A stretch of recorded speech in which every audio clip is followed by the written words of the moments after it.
Thank you all for joining us this morning. I think, as you can tell from the title of this session, GMOs have been a very polarizing and emotional debate. If you didn't read the title, it is GMOs, Saviors, Satan, or something in between. In many ways, this title just illustrates the debate that we have had on this topic. I've actually had several people suggest to me recently I was brave for agreeing to moderate this panel. Someone yesterday told me I drew the short straw, even.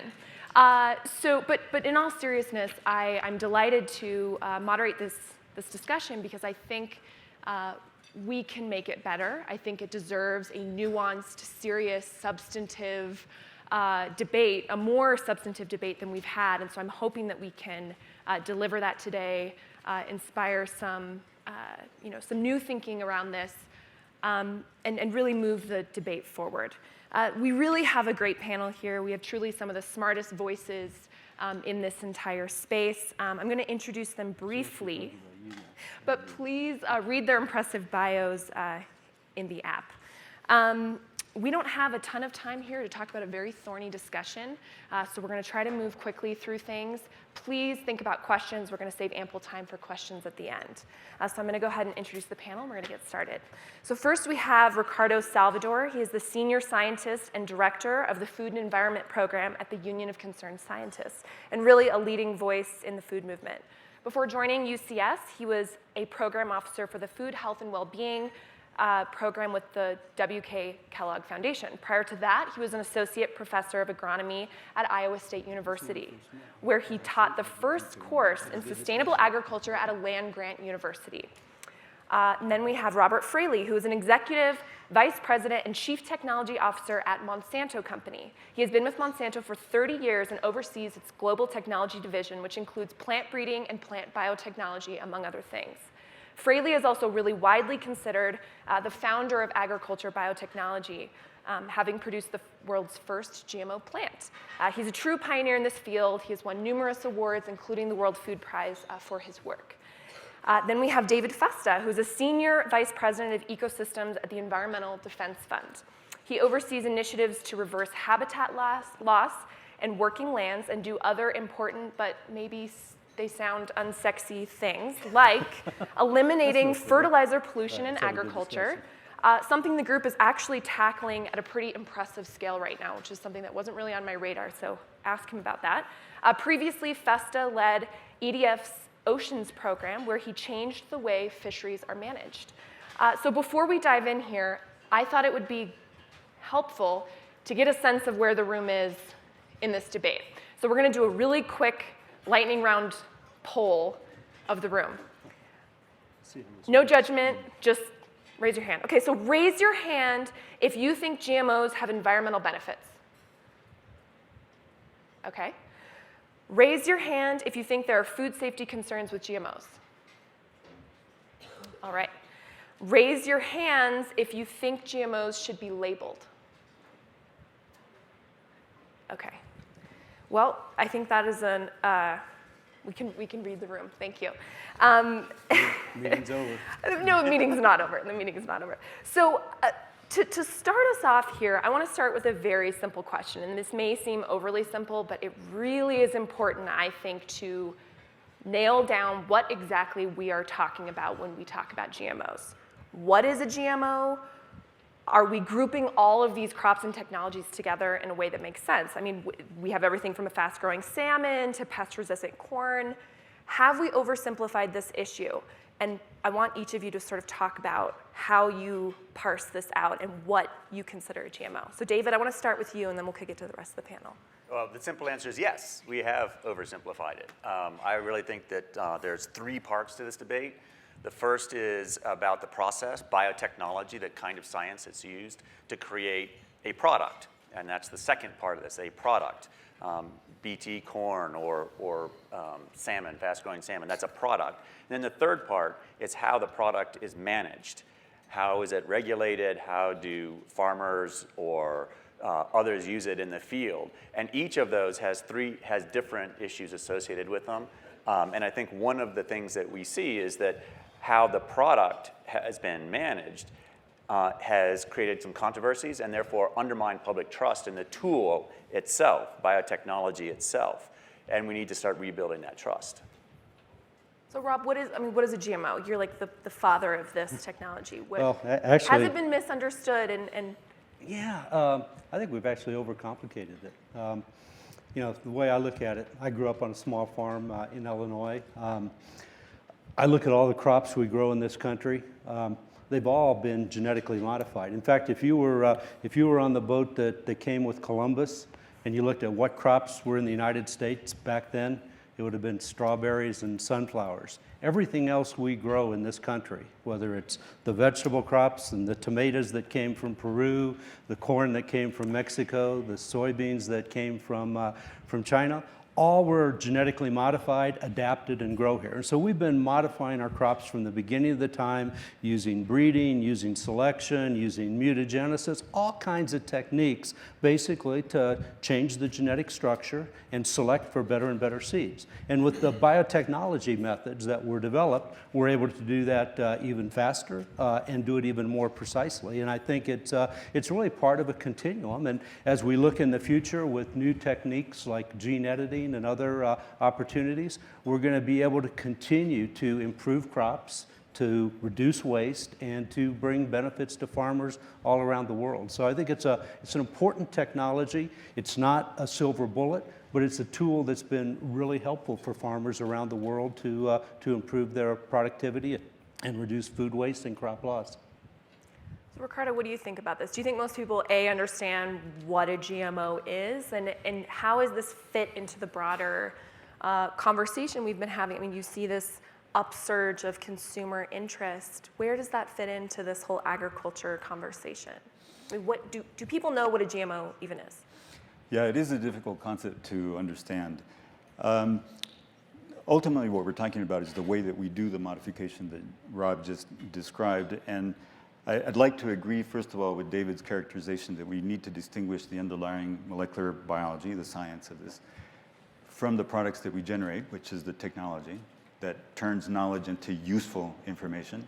And then that needs to be distinguished from the way that it's deployed, which means to what end and who benefits. And often, because it is the private sector that's in charge of that part, we're talking about the business model. And so it's important to distinguish when examining and critiquing the issue, which one of those three areas we're talking about, or more than one. And that's one of the reasons why this is complicated. Now, last night we spoke, I don't know if I'm going to get ahead of you here, but we spoke to prepare, and I thought that one very useful thing to do, because this is a tired debate, I particularly feel strongly about that.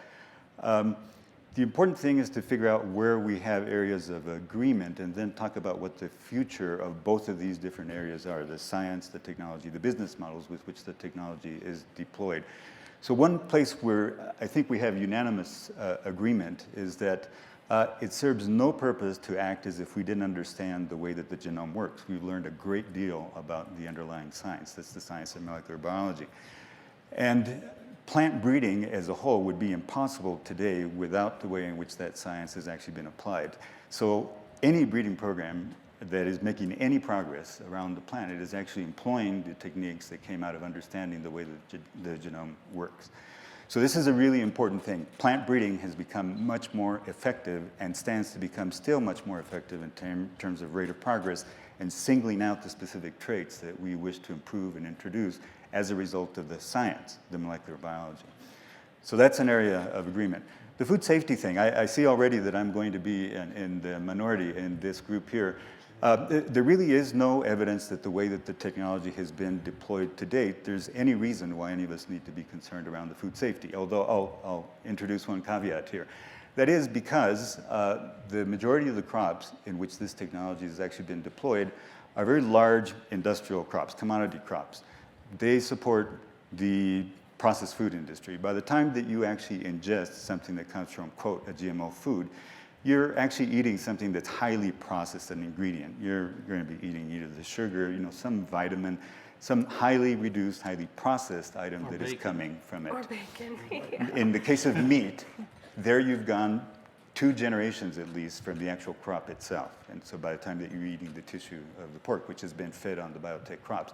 But the point that I wanted to make about this is that if you get into trouble with food safety as a result of eating ingredients that come from processing biotech crops, it's because you're eating too much sugar rather than the way that that was originated. So there's some areas of agreement that I think that we have. Now, we discovered last night we have areas of disagreement that we'll proceed to discuss with Helena's tutelage here. I was hoping we were going to agree on everything. You know, one of the things we talked about last night that I think just as as we were doing the warm up for the audience here, does anybody have any idea what the first GMO product was and when it was introduced? Corn? No, the very first product was introduced in 1982. It was human insulin. So before you had the GMO technology, the way if you were a diabetic, they would extract the insulin directly from animals, and that's where you would get your injections. And way back in the late 70s, scientists cloned the human insulin gene, expressed it in a bacteria. That's the whole thing of a GMO, is moving a gene from one species to another. And now they could produce the insulin, genuine human insulin, in laboratory conditions that were sterile. They didn't have to worry about contamination with viruses. So that was the first GMO product ever developed. And today, about half of the world's drugs are based on GMO technology. All the new, when you see that TV commercial about a biological, that is a GMO product. And actually, the first GMO product for food, you know what that one was? Yeast. Production of chymosin to make cheese. So again, and that was introduced in 1990. And the point is to turn milk into cheese, you have to have an enzyme to cleave the casein protein. It used to be you would extract that enzyme from the stomachs of animals. Again, the world's appetite for cheese is so great that the way we do it today is we manufacture that enzyme. It's a GMO product, and almost 90% of the cheeses that we eat in the U.S. are GMOs. And the whole point of going into this is we're going to focus, the rest of the time on GMOs and food and crops. But one of the things that's really important for the group to appreciate is GMOs comprise a big part of our healthcare, a big part of our food system. And a couple of my favorite examples are the fact that all of the detergents that we use, and the reason you can wash your laundry in cold water is because they have enzymes that are GMO products that take away the disease. But my favorite one is the pet fish that glow in the dark. And those are fish that actually contain genes from algae and coral so that they glow in the dark. So we even have GMO pets. So it sounds like you all agree that the science, just genetic modification at its core, has probably been over-vilified, misunderstood. It's not that part of it. It's other parts of it that have to be sort of examined separately and with nuance and with each crop or product you're looking at. And I want to move forward on where we agree and where this technology should go. But first, I do think it's important to hear a little bit from you about why you think we are where we are in this debate. This room of highly educated, very informed people have very different, even polarizing views in this room. How did we get to this place where it's an emotional debate, it's polarized? I mean, if you look on Twitter, which I actually track this a lot because of the Senate bill, which we'll hopefully get to, if you just type GMO into Twitter, you are either, almost without exception, going to get champions of biotech that are just slamming people who don't understand it as just Luddites and, anti-science. And then you have critics who think it, truly, it is one or the other. Critics who just think it's evil. And there's very little middle ground. How did we get to this place if you all have very different backgrounds, come at this from different places, that you don't necessarily see that the science underpinning this is scary or causes food safety problems? How did we get here? Why are we in a place where more than half the country thinks there are food safety concerns? I think there's sort of 3 components to it. One is that as a general public, I mean, we have actually had experiences where things have gone wrong. I grew up in the South, and in 30s or so, there was a concern about erosion. And USDA and others had this great idea of introducing this plant that would stabilize the hillsides. Well, that's kudzu. So that's caused lots and lots of problems. And we know we have invasive species issues. So as a public, we're aware that things can go really wrong when you introduce a new novel organism, life form, into a place where it hasn't been before. So we actually have some reason to think about this, some actual experience. The second thing is that the regulatory approaches that we have to managing this really haven't caught up with the science. So we have two agencies that are involved in GMOs. One is the U.S. Department of Agriculture, USDA. The other is the Food and Drug Administration. And imagine the confusion or the challenge in the Food and Drug Administration when they're approving all kinds of drugs that come from GMOs, and then they're presented with something like genetically modified salmon. Well, what do they call the gene that they're inserting into the salmon? It's classified by FDA as a veterinary drug. Well, that probably is a little outdated way of looking at it. So I think there's... It took 20 years. And it took 20 years to move through that. Yeah. And then the third is there's a great article I can recommend to you guys.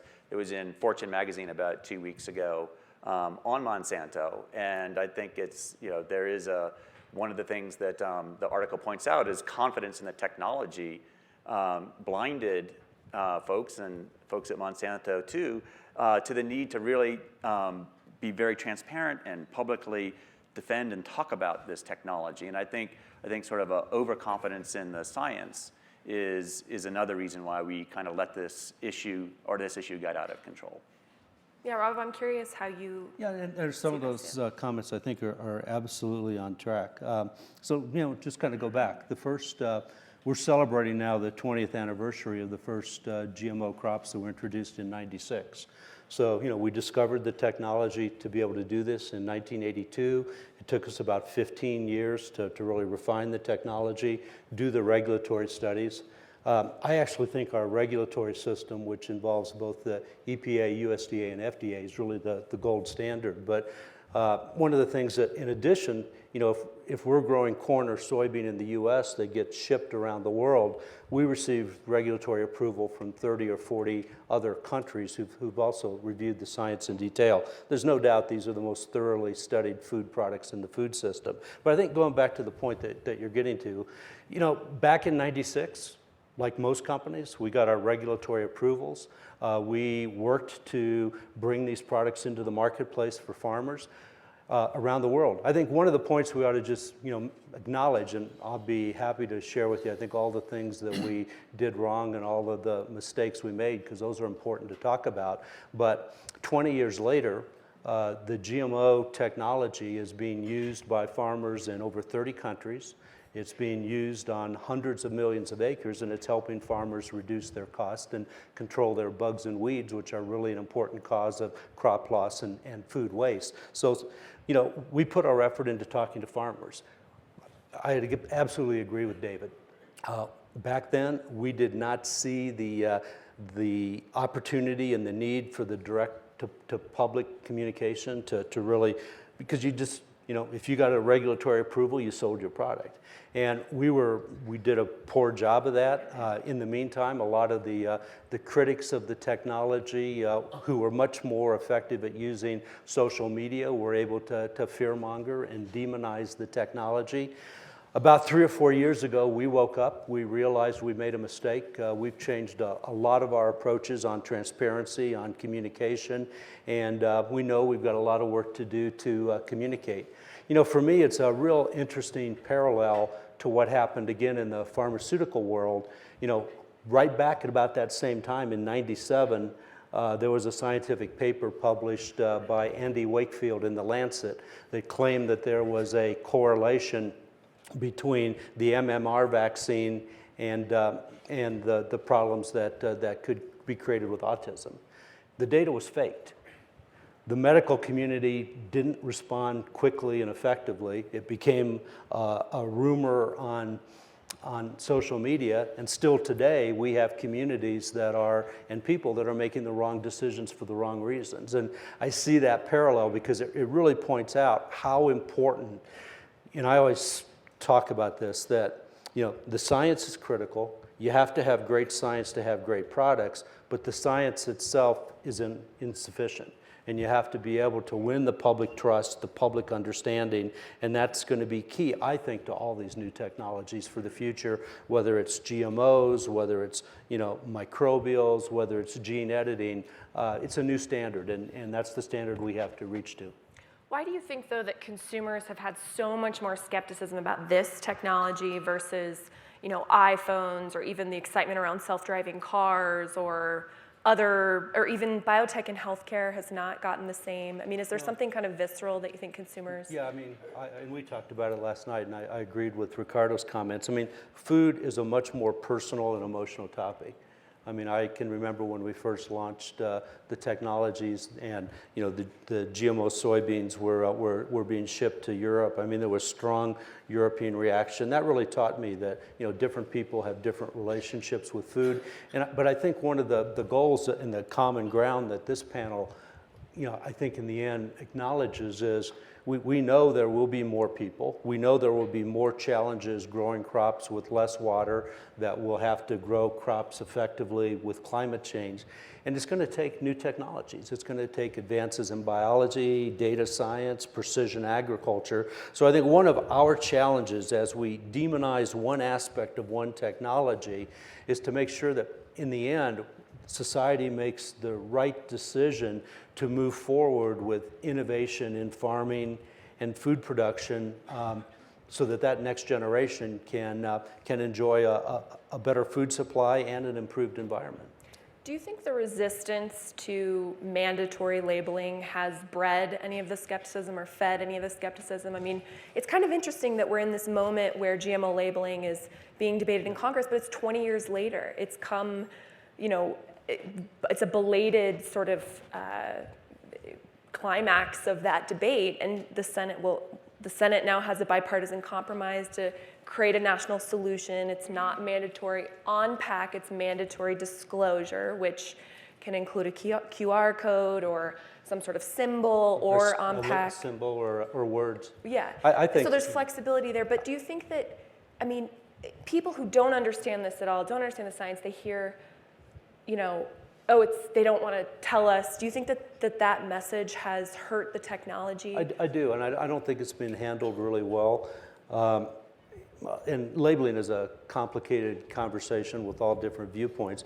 Just tell you where our company stands is we have always been supportive of the voluntary labeling systems. I personally think that's the best approach. So if you've got a USDA organic stamp, by definition, that's non-GMO. And then there's a variety of services that support the non-GMO project. That's the way the system should work, because if the food company is going to benefit from selling a differentiated product, and they're gaining the profit or the marketing advantage of doing that, then they should absorb the costs for that system. And that's would be a very rational approach.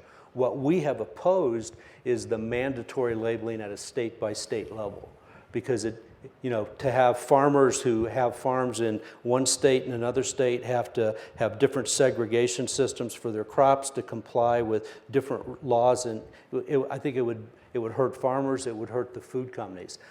The solution is mandatory labeling at the federal level. That's effectively what we have with the organic standard. The organic standard, modulated by and put in place and maintained by the USDA, is a national federal standard. A non-GMO for labeling non-GMO. Yeah. So the way to do a mandatory label for GMOs is to do it at the federal level, so that all consumers have access to the same information, and it's not done, in a haphazard state-by-state fashion. And so I think the compromise that's on the table today makes a lot of sense, and we would fully support it. But the industry has opposed. Yeah. Second to your question of why it's more volatile in food, and I think part of it is also that the thing about science and biotech is that it accelerates our ability to do things. So we can make bigger jumps in technology, we can make them faster, and historically, we've made those jumps slowly and over time, and we've had a chance to adjust and kind of see and get used to it. We're moving really fast now. And that then begins to, and you put it into food, where so much of food, it's also a debate about the food system. And so if you are opposed to the monoculture in farming, then the advent of GMO crops that actually help that, you really get into a debate about some of the underlying values that we have in our food system. And I think that also makes it really complicated, and also very important then to parse out what we're arguing about. Mm-hmm. But is it possible, just to go back to the labeling issue, and I want to move forward after that, but is it possible that if you, because the industry has been agreed now to do mandatory disclosure, which would include a QR code, which means you could scan it on your phone, but it wouldn't say, the text would not say contains genetically engineered ingredients, which is what Vermont wants everyone to do. Or a logo or words. Or logo or words. I mean, I think there's flexibility, but it's not mandatory on pack, which is what the labeling advocates wanted. Mm-hmm. Is it possible that mandatory on pack would end up just not being a big deal? People would see it, accept it, keep making the same choices, move on, and this has been a huge fight about very little. I mean, is it possible that, like, let's say the Congress doesn't get this done? You know, they're not the most effective these days, so I'm not totally counting on them to get the bill done, even though it's bipartisan, has industry support. I still don't know. Maybe it will happen. But if Vermont becomes the national standard, which does require words on the package, on the back, underneath the nutrition facts, if that does go through and everyone has to label, a lot of companies are already labeling, mm-hmm. What if it turns out it just doesn't matter and people accept it and say, oh, that's nice, they're disclosing it, and move on? Is that possible that that's the outcome? If that's the outcome and public trust level rises in the tool, I think I'm going to call it a win. Yeah, I would too. Like I said, I think but a national labeling approach is the right way to go. The challenge is just don't do it city by city and state by state. Mm-hmm. That would be patchwork. And I think everyone agrees that the patchwork is a bad idea. But that's where we were starting with California, Colorado. Mm-hmm. Everybody setting up a different system with different exceptions. It was so confusing that no one could understand the system. Having it done at a federal level, just like we have the organic standard, just makes all kinds of sense. Do you think that Congress will get this done? I hope so. I mean, I think it's, it is very logical. It's an outcome that I think serves both the consumers and agriculture and farmers and everybody involved to have a system that's transparent and functioning. Mm-hmm. So looking forward to where this technology could go, I'm curious to hear from each of you, what applications do you think will be the most important to both move forward, not only food security, not only climate adaptation, but also trust in this technology, whether it's applied by a public university coming up with some innovation or whether it's a corporation? What are the types of uses, applications? Where does this need to go so that we're getting the most kind of bang for the buck going forward? What do you see on the horizon? I don't know if, Rob, you want to start because you're just in the middle of all this. Well, it's what's exciting. You should see the horizon. There are so many innovations coming in agriculture. It's a wonderful time. I was just out in San Francisco 2 days ago, meeting with 400 entrepreneurial investors who were looking at data science tools, satellite images, sensors, new food methods, and new crop production methods. I mean, the whole ability to farm more exactly, more precisely, to understand the exact genetics in that seed that will produce the best taste, flavor, and outcome, to be able to plant that seed, vary it across that field to make it more applicable is going to be wonderful. And the beauty of those tools are that they benefit farmers all around the world. One of the things I'm most proud of with the progress with GMOs is there are farmers in 30 countries using this technology, from large farmers in the United States and Brazil and Argentina to smallholders in across Africa and India. Because if you think about it, great, wonderful technology in breeding and biotechnology, but the end product is a better seed, and every farmer knows what to do with the seed. So the barriers to adoption are very low. The barriers to adoption for the data science tools are remarkably low. We don't think about it, but 7 out of every 10 farmers in Africa has a cell phone. And that cell phone becomes the conduit to get weather information, to get agronomic advice, to get understanding of the market, and really importantly, to get microcredit so that they can cut out the loan shark in the village. These two tools, I think the advances in biology, the advances in data science, transform farming around the world and make it better and more precise. And it's just kind of like the same trend going on in human healthcare. Human healthcare is taking us to individualized medicine so that you know exactly the right treatment for your body based on your genetics, your DNA, your genes, and a deep understanding of the problem that you have.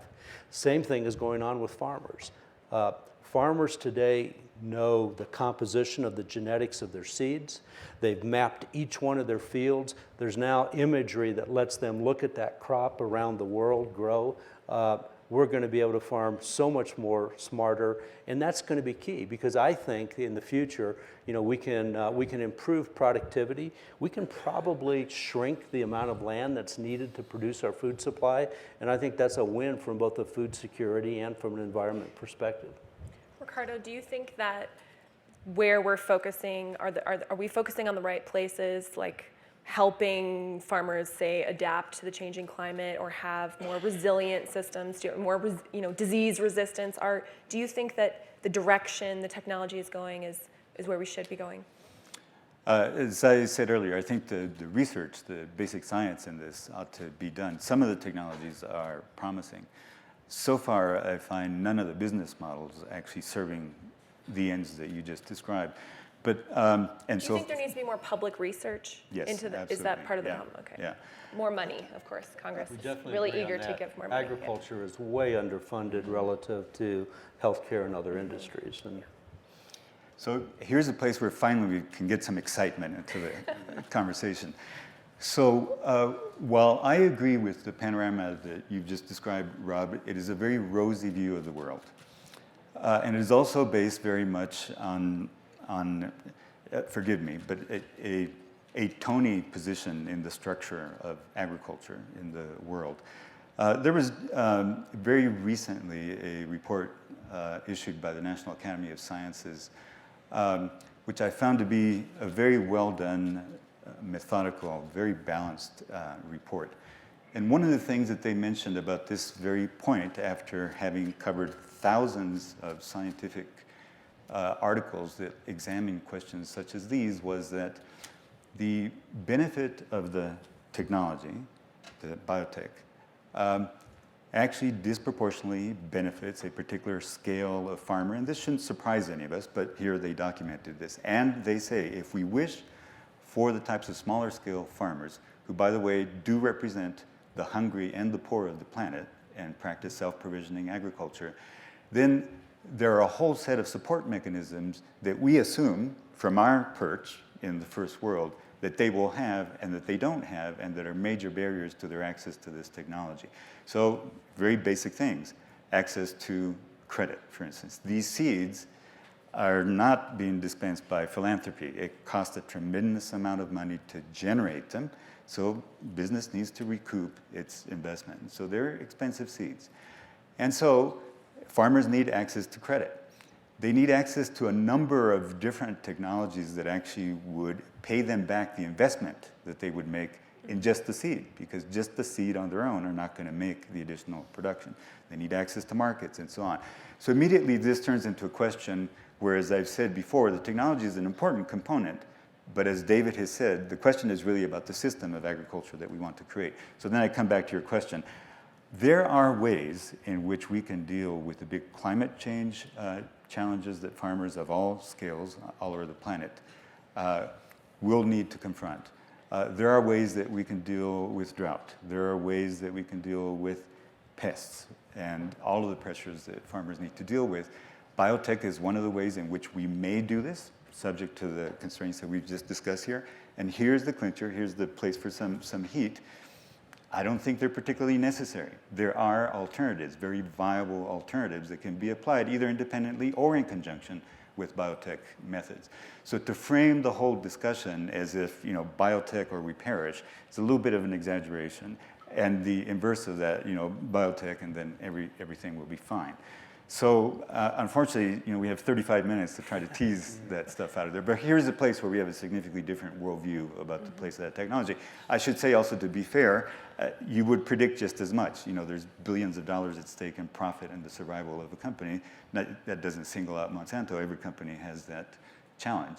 And obviously, there's an economic interest. That's what drives the advocacy for that particular decades-long investment in that technology and the products that come of it. So some of us are able to analyze and speak without the constraint that we've invested in that particular technology. I'm not sure there's really that much disagreement. I think one of the myths out there that exists is that this is all about GMOs. So I am the guy, along with a great team of colleagues, who put the first gene in a petunia plant. You can imagine what that was like when you're working in a big company, that the first crop you produce is a petunia plant. But that was the demonstration that we could actually do that with a gene. And as I said, we took another 15 years to figure out how to make the technology work with crops that mattered to farmers around the world. But when I look back at the impact that we've had, by far the biggest impact that the biotechnology tools have had has been how they've enhanced breeding around the world, which is the point you made. In fact, a lot of people don't appreciate this, but of our research budget, our R&D budget, about 60% of it is plant breeding, and about a quarter of it is biotechnology and GMOs. And the whole point is that the way we breed crops today, we literally know the sequence of every single gene in a crop. So if it's a tomato plant, it has about 25,000 genes. If it's a corn plant, it has 45,000 genes. They're mapped, they're sequenced, so when the breeders are making those crosses, they can pick out the combinations that will create that next best new seed for the world. And what's important, and I guess, there's certainly a for-profit focus on this. We provide better seeds, they give farmers better yields and better performance, and frankly, 18 million farmers around the world purchase these seeds every day because they improve their operations. But the other side of it is really cool. We've had a 7-year history with the Gates Foundation where our entities have committed resources and support to donate this technology for the poorest of the poor, the smallholder farmers, and we're expanding that relationships to other crops. What I see is that the cost curve to sequence a genome or to map a genome has gotten to the point where I think almost every minor crop in the world is going to see the use of these tools, and I think it's going to be transformational to relieve farmers from the burden of using old seeds that don't have the productivity, that don't have the drought tolerance, that don't have the resilience to disease and pests, and they don't have to use GMOs. The breeding techniques are so important that it's key that we get them in the hands of smallholders around the world, and there's many vehicles to do that. So do you think if you applied these maybe even GMOs, if you were to look and say, let's do a more genetic modification for consumer-facing products, like now we have the non-browning apple. I don't think it's very widely adopted yet, but do you think that there's a chance that consumers might go, oh, there's a benefit to me? Like my colleague Jenny Hopkinson, I think she's already asked you this. She always says the way you get millennials on board with GMOs is to make a GMO avocado that doesn't brown. So is that coming? That might be the key to people going, oh no, I'm cool with this, but I don't know. Well, I mean, is that part of it that in the future maybe we'll see, or maybe they won't be GMOs because the breeding science is becoming so precise that you don't need. Yeah, I mean, I think that's a possibility. I mean, I've got my pet glowfish in the office. And you can buy, pet glowfish. What about the avocado, Rob? I mean, we've already got the papaya. One of the first GMO products was the virus-resistant papaya that basically saved the papaya industry. So there's been consumer products. I mean, probably the product that we're most excited about that has direct consumer benefit are the production of soybeans with reduced fatty acid content that's more cardiovascular friendly, higher enrichment in omega-3s. It's, about 60% of the U.S. Consumption of fats and oils comes from soya, either directly through soya products or through animals fed soya. So improving the health profile of these basic foods, I think, has an enormous consumer benefit. You're going to also have to explain that to consumers, though, because they will not. They won't understand that it came from. Well, that's what we have you for. Well, We don't want to take away your job, right? yes, there's so many food policy I will reporters fully out there. admit that this is a tough challenge on communication, but let's step back for a second. I love the National Geographic article of a few months ago that came out that said, about half of the people in this country don't believe that man landed on the moon, that don't believe that, that believe that vaccines, cause autism. 49% of the people don't believe in evolution. So the idea of explaining what plant breeding and GMOs are is a big challenge. But you got to give. But we're seeing it. We've seen the benefits in healthcare. We've seen the benefits in so many other aspects. We need to work as a society to close that gap, because to have someone make the wrong personal decisions, the wrong regulatory decisions, the wrong policy decisions because they really didn't understand the consequences. I think we're seeing a little bit of remorse in Britain today for, making the wrong decision for the wrong reason. And that's what we want to avoid as a society. Do you want to add final thoughts, David, before we kick it to the audience? I just think you asked sort of what's the future. And I think one of the really important things in the future is to spend more time really thinking carefully through the risks associated with the products. So, for example, Roundup has had a lot of benefits for agriculture, but generally speaking, explain what Roundup is. Roundup is a herbicide, very effective herbicide. So it kills weeds, and that has led to the ability of farmers to have virtually weed-free farming. And that has benefits in terms of yield. It also has benefits in terms of helping them uptake things that, as a conservationist, I care about, like low-till agriculture, low-till farming practices. But it turns out that if you have no weeds in your field, there's nothing for other things like the monarch butterfly to eat. So we've created another problem. That's a risk that was actually foreseeable. And now, in my lifetime, we've seen the populations of monarch butterflies crash 90%. It's like, why? Oh, well, lots of reasons, but this is certainly one of them. I think we need to do a better job of anticipating those risks. And I'm definitely not saying if there's a risk, let's not do anything. But let's do a better job of anticipating what those risks are. And then instead of playing catch up, which we are doing now, and I actually have a lot of optimism on things like pollinators, that butterflies, that we actually will be able to address this problem. But we're playing catch up. And we don't, and I think rebuilding the public trust, in addition to having non-browning avocados, if we also have trust that we are in a clear-eyed, transparent way identifying what the risks are and figuring out how to take steps to minimize those risks so we can enjoy the benefits, that's going to go a long way to rebuilding that trust. Yeah, that's a great point. I want to kick it to the audience because I'm sure that you have questions.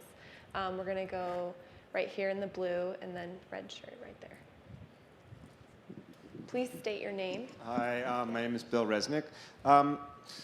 So I came today because I'm confused. I've heard both sides, and although the anti-GMO side has not been very clear, and I'd say the one thing that I've heard that I'd like some clarity on is one of the risks is kind of it creates or encourages more monoculture, and you touched on it briefly, but I'd like to understand what are the risks of that. My very vague understanding is that it's good for the soil or good for the sort of the land if there are many crops being grown together, and that with GMOs you tend to grow one crop. So maybe I could hear a little bit more about that and how big a risk that is and what's really known. That's a great question. Do GMOs matter in You The know, monoculture. What would we have monoculture? we're going to have a lot of questions, and I did pass out my business card on the packet here, but also on the website, I've written a couple of articles about monoculture and other things that, in case we don't get a chance to get into a depth answer. I would say that the monoculture is really one of those myths that we need to spend a little bit of time debunking. You know, I told you I was out in San Francisco crossing Central Valley a couple days ago. All of the Central Valley is a monoculture of lettuce, of broccoli, and it doesn't matter whether it's conventional agriculture or organic. Crops are grown by themselves in a single species. When you guys plant your gardens, I mean, how many of you are gardeners? How many of you actually, in the same row, put a strawberry next to an onion plant next to a tomato? Nobody does that because you're trying to weed. Well, a couple of you, all right. I grant you, you're going to need to help us in the Central Valley. But all crops are grown in monocultures, whether they're organic, whether they're conventional, whether they're GMOs. The beauty of the system in the Central Midwest is that farmers are making the decision each year whether to plant soybeans or corn. If they're farther north, they'll plant wheat or canola. If they're farther south, they'll plant peanuts or cotton, depending on the market conditions. So they're making a decision each year in response to market pressure, demand, consumer interest to plant those crops. And I think it's a huge benefit to have that kind of flexibility. When I'm out in California, I always make the point, if you want to talk about real monocultures, talk about the 1 million acres of almond trees that are going to be there for 25 years, or the grapes that don't even yield until they're 20 years old. Those are monocultures with big commitments. I like the fact that we have an extremely flexible system that's efficient. But the myth is that you grow organic crops in long rows of broccoli and you grow corn the same way. And it's really not related to the technology at all. So can I add to this just a little bit? So, Mr. Resnick, I'm not sure that I'm going to help with the confusion, but I do have a different perspective than what we've just heard. So, Rob, as I understand what you just said, it isn't just the corn-soy monoculture. There's lots of monocultures, but that doesn't address the issue of monoculture itself. So, this will be a little bit of competing websites, but because the topic is complicated, if you want to hear a little bit more about what I'll just tease you with right now, at the Unit of Concerned Scientists, we have information on a way of farming that is based on a whole body of science that is known as agroecology, which is predicated on farming in a way that actually works with natural dynamics, primarily diversity, which is what you would find in ecosystems. You find a great deal of diversity. It provides balance. Farming systems based on that principle don't create a lot of the problems at large scale that then we find a need to try to solve with some of the technologies that we're discussing here. You prevent them to begin with. That type of system, so I'm an agronomist, Rob is a molecular biologist. So from the standpoint of an agronomist, that type of system makes far more ecological sense and can be more efficient in terms of utilizing the primary driving resource in agriculture, which is sunlight. So the monoculture system that we're describing was not put in place by GMOs. It vastly preceded it. It actually does help to reinforce. So one thing to mention, particularly around the technology that David described, the use case for utilizing that particular system of Roundup Ready crops, it's not just the herbicide, but it's a system. The use case is you have thousands of acres to manage. You want to get into the field and cover as many acres as possible, as quickly as possible, with a reasonable certainty that you will effectively control the weed. The solution is to come up with an herbicide that will kill everything but the crop that you're spraying. And it leads to consequent problems in terms of accelerating the resistance of certain weeds that have the gene potential to resist that particular herbicide. Something that was foreseen, Rob foresaw it. He talked to Fortune magazine about that possibility, and we're now dealing with it. And the way that you deal with it, actually, the seed companies themselves, agronomists, biotech companies, are begging farmers to introduce diversity into their system through rotations, through refuges, and so on. So, as I mentioned, there's much more to say about this. I'll sort of just tease you a little bit to go to that website, in the sense that this system has a lot of weaknesses, whereas here we haven't really talked about those. But go check that website and you'll find more information. One of the real cool things is there's a lot that we can learn from agroecology farming practices, and probably one of the best tools that's been adopted now into the conventional farming system has been the use of cover crops and some of the irrigation practices. So I think when you really get into it, there's a real common ground where these practices can be shared and provide for benefit. Cover crops are another great one. They're not sexy, but very important. Okay. Right here, and we're going to try to go quick. We got like. Okay, my name is Ben Aspen, and I grew up in West Texas where there's nothing but cotton being raised. And we're at a point where the Roundup Ready cotton has been getting used for several years, which makes, it's genetic where it's resistant to the Roundup, but keep growing. But we do have several weeds that are becoming resistant to it. And part of the problem is the economic value of the crop, because cotton has to be planted first because it's the one, farmers are on a razor thin profit margin, and if they can't get the cotton to grow, there's very little for us to raise. Because we can go to grains and some other things, and now we're kind of getting lost on the economic sides. So I just if there's other options out there, for crops that can make money for the farmers. That's the other side of the issue. We got, it's really great for the genetics, but the profitability of these other crops in rotation is very minimum. Mm-hmm. So I just, that's the other side of the problem. I don't know if you want to respond to that, or we'll keep going. That's well stated. White shirt right here, very enthusiastic. You talked about a lot of stuff. The one thing you didn't hit on was what are the health concerns of the anti-GMO camp? Am I going to go blind, get cancer, grow a third arm? What are, you didn't touch on that. Yeah. What do they argue are the concerns? What's that? You mean what does that side argue? What does the anti-GMO camp, or is there any health concerns that they bring up? Right. So just very quickly, the original legitimate question was you were going to be introducing genes that would then generate proteins, would then generate molecules that would be foreign to the original genome. That was the original concern. And when stated that way, it sounds very, very scary. Now, I'll just say to all of you, there's nothing to be scared of in terms of the concept of genes from another organism being introduced to a second organism. We wouldn't be sitting here if that process hadn't occurred. You have in every cell of your body foreign genes. You have an organelle called a mitochondrion, which is actually an ancient bacterium, which the precursors of eukaryotes, the kinds of beings that we are, actually absorb. So we have two sets of genomes that make us possible. Plants have a third set of genomes in the key organelle that they have, which is the chloroplast, another bacterium that they absorb. So it isn't that. And to this day, the concept that scientists refer to as horizontal or lateral gene flow is prevalent. It turns out it's actually a natural way in which we exchange genetic diversity. So that in itself is not scary. Genomes also tend to be very stable. It takes a lot to introduce a new trait and for it to be expressed. Rob can tell you that. And so they actually have mechanisms that suppress the introduction of new genes. So the process of evolution works through the scheme that I just described. So the original fear was legitimate. Now we were overriding that, which took place over millions of years, introducing a particular new gene that generated a new protein, no molecule. That protein could be an allergen, for instance. That protein could be a toxin.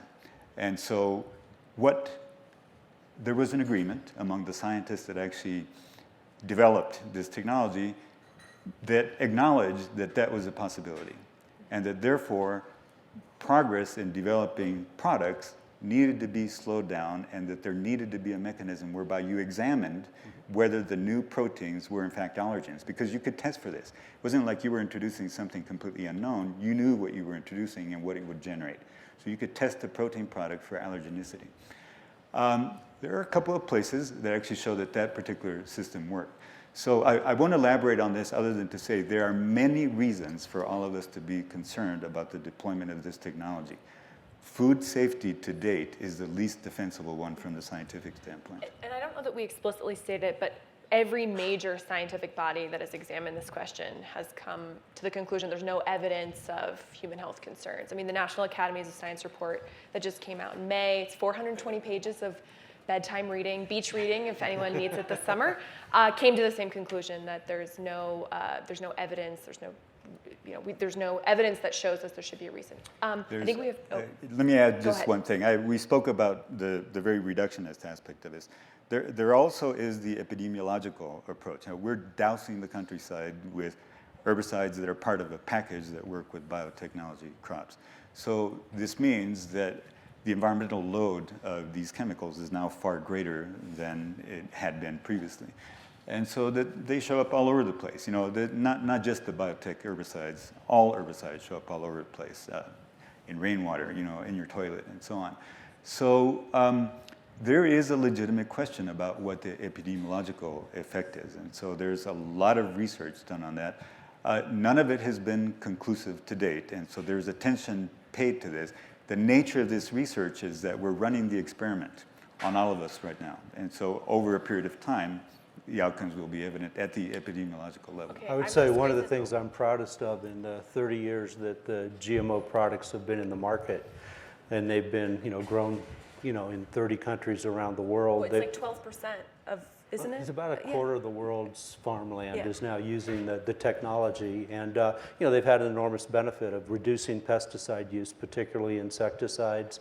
They've helped farmers' profitability. But what I'm proudest of, in those 30 years, there's not been a single food or feed safety issue ever associated with the technology. It's an incredible record, and it's basically based on the fact that we are doing what nature has always done, inherently move and test and improve genes, but also it's a testament to the fact that there has been strong, regulatory oversight.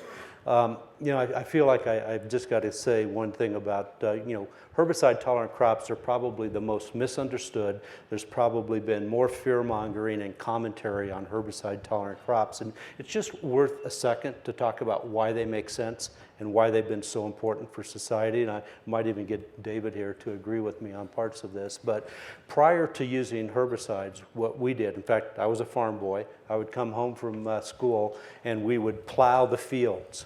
And we would have these beautiful black fields, and we turned the dirt over in order to control the weeds. That's how you used to control weeds. The problem was when the wind blew, the soil eroded. When it rained, the soil went down in the ditch. And so the tillage practice was causing lots of erosion. It was causing fertilizers to go into water streams. Today, farmers spray, they don't douse their fields with fertilizers. They spray about 12 ounces or less of a Coke-sized can on a football field. They do it very precisely with spray equipment. They avoid the tillage, which has had a remarkable effect on improving soil health and also reducing erosion. And that's a practice that I think has been hugely beneficial to the environment. And you just have to step back and do the logic. Why did companies like ourselves focus on technology to help farmers protect their crops against weeds and bugs? Well, any of you who are home gardeners know you got three challenges: weeds that compete with the crop, bugs that eat the crop, and the weather. And bugs and weeds are the major causes of field loss, of crop loss, and so those are the challenges that farmers around the world need to be addressed, and that's why so much of the technology is focused on these tools. So that David, I'll give you encourages It was a response. one response, and then actually we are about out of time, so I'm going to have to make this the final word. You said doused with fertilizers. You meant doused with herbicides. That's what you Right. said, yeah. I said fertilizers? Okay, No, I so, think you said doused with herbicide. yeah, then that's what I meant. But in your response right now, you said response with There are no doused simple with answers. fertilizers. Thanks. Yeah. Appreciate But the here's the thing, and actually they doused with both. So, but let me now explain what this is about. In that same National Academy of Sciences study that I just referred you to, the scientists agreed on one recommendation in terms of talking about the volume of herbicides that are applied. And I don't know if any of you are toxicologists in the room. The dose makes the poison, basically. So what this means is that said that in their review of thousands of pieces of literature, they didn't find that it was helpful to talk about the amount of herbicides that are being applied, because one of the questions that we all have and that they were trying to pursue was, did the adoption of biotech crops lead to reduced use of herbicides and insecticides? Unequivocally, it led to reduced use of insecticides. Now, what they said, though, was that the toxicity of the compounds differs. True. Therefore, knowing how much is applied is not the relevant question. How much is applied times the toxicity is the relevant question. And they actually encourage scientists to stop reporting and talking about the amount that you apply, because that's not the relevant factor. So that's an important thing to mention. Now, the other thing that I'll mention, wrap up. Yeah. So just very quickly, so I do not doubt, Rob, the precision that you just appealed to in terms of the herbicide application.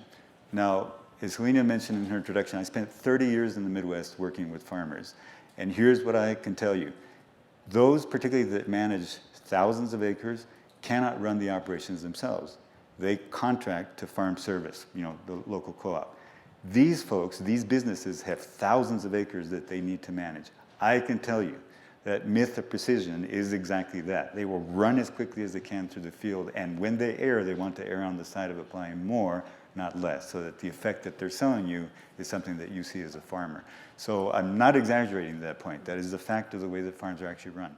We have to wrap up, and I'm sorry to end on such a weedy note. I hope you all learned a lot. It is hard to cover this issue in an hour, and I wish we could have taken more questions. But thank you so much for joining us. The panelists will be here to answer more questions. Thank you.